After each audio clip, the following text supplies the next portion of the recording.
Stop what you're doing right now. A geopolitical and financial event of earth-shattering significance is unfolding, and the mainstream media is treating it as a curious diplomatic footnote. President Nicolás Maduro of Venezuela, alongside his wife Celia Flores, has landed on American soil. Let that sink in. The leader of the nation, sitting on the largest proven oil reserves on the planet, a man branded a dictator by multiple U.S. administrations, under whose rule the petrodollar system suffered a direct targeted wound, is now in the United States. This is not a casual visit.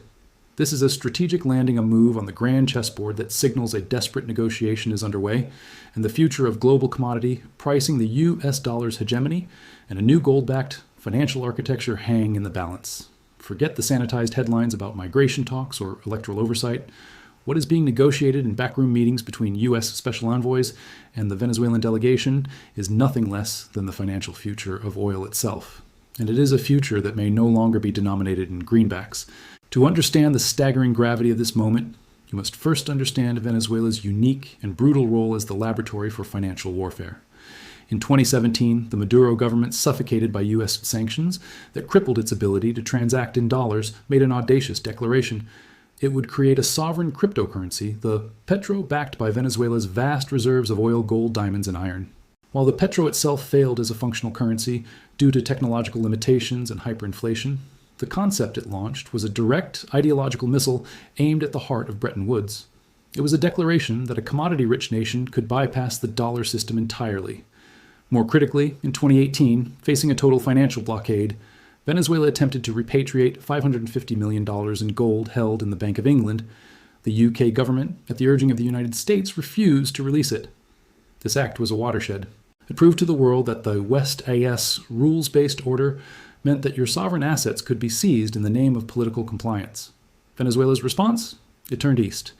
It began selling gold to Turkey and the UAE, forging oil-for-food deals with Iran outside the SWIFT system, and deepening alliances with Russia and China, all while its state mining company poured billions of dollars worth of illegally mined but physically real gold into opaque international channels to keep the state alive.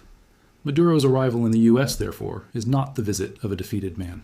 It is the arrival of a hardened veteran of total financial war, a man who has operated a major economy in a state of sanctioned paralysis for a decade and survived. He is here to negotiate from a position of shocking, unforeseen strength.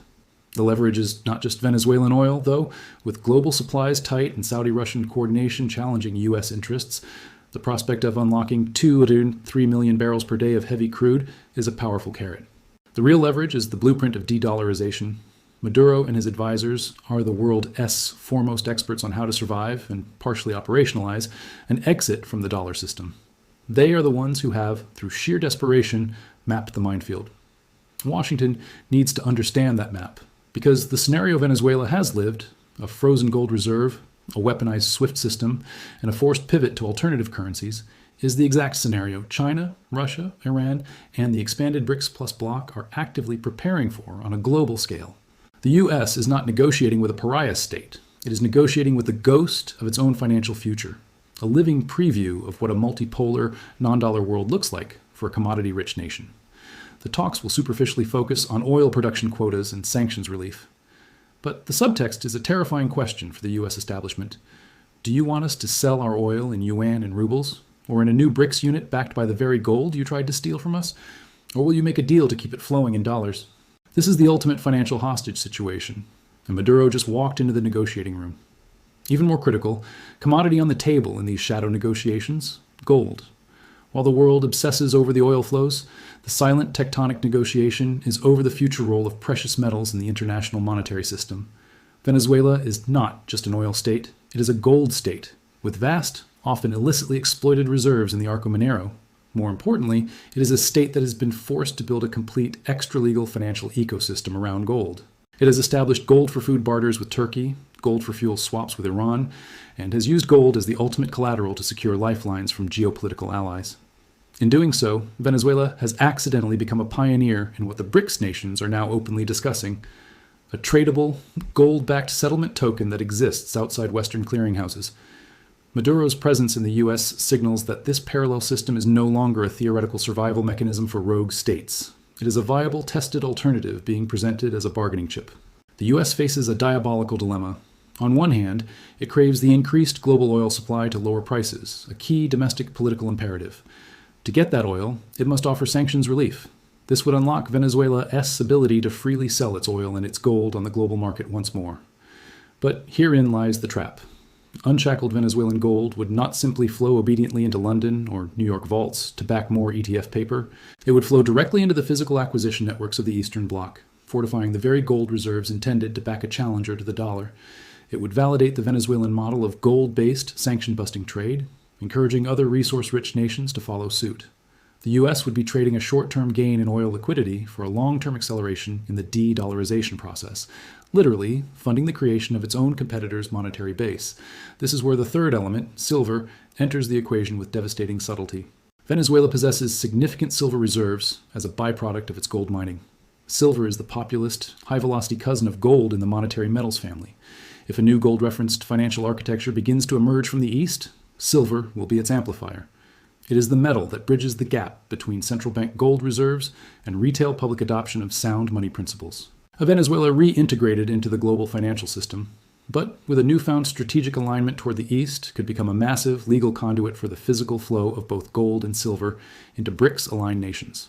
They could become the acceptable face of the great physical accumulation, using U.S.-granted financial licenses to drain Western vaults through seemingly legitimate channels. Thus, the negotiation with Maduro is a three-dimensional chess game over the control of tangible reality. Level 1 is the oil, a commodity the West needs to manage inflation and maintain economic stability. Level 2 is the gold, the foundational asset for any future non-dollar reserve system. Level 3 is the silver, the transmission mechanism that would bring a gold-backed system to the masses.